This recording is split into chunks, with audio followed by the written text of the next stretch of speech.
সুপ্রিয় দর্শক, আজকে আমি স্প্রাইট দিয়ে একটা খুবই সুন্দর এবং আকর্ষণীয় একটি ডেজার্ট নিয়ে এসেছি, যে ঠান্ডা ঠান্ডা পরিবেশন করলে আপনাদের ইফতার কিংবা যে কোনো অকেশনেও খুব ভালো লাগবে। চলুন দেখি এটি কীভাবে বানিয়েছি। এর জন্য আমি একটা হাঁড়িতে প্রথমে 500 ml স্প্রাইট নিয়ে নিয়েছি। এবার আমি 300 ml পানি নিয়ে নিয়েছি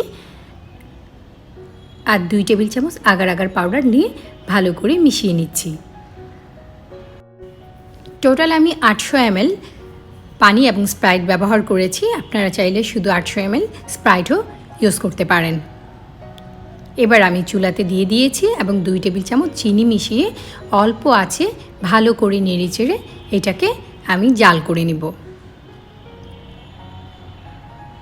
ভালো করে মিশিয়ে নিয়ে তারপর আমি চুলায় দিয়েছি। যেহেতু আগার পাউডার আছে, খুব সহজেই সেটা জমে যাবে। আগার পাউডারটা ভালো করে মিশে গেলে কয়েক মিনিট জাল করে নিলে এটা হয়ে যাবে। আমার এটা হয়ে গেছে। এবার আমি যে পাত্রে এটা জমিয়ে নিব, সেই কাচের একটা বাটিতে আমি এটা ঢেলে নিয়েছি। বাবলসগুলো একটু ফেটিয়ে দিয়েছি।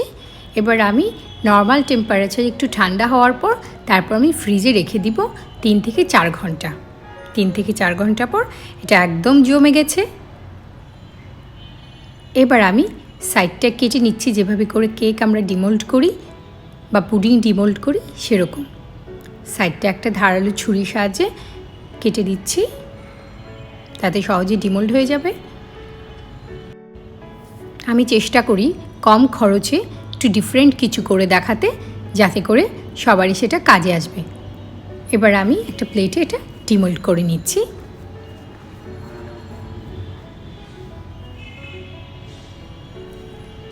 আমি একটি স্ট্রবেরি এবং আঙুরের সাহায্যে একটু সাজিয়ে নিয়েছি। আপনারা আপনাদের পছন্দ মতো সাজিয়ে নিতে পারেন।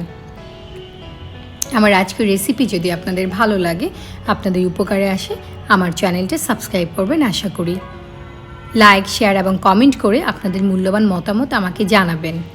আর বেল আইকনটা ক্লিক করে দিলে আমার ভিডিওগুলো সবার আগেই আপনি পেয়ে যাবেন।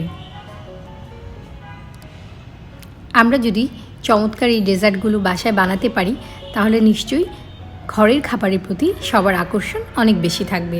খাবেন যখন ভালোটাই খান, রান্না হোক আয়ের মাধ্যম।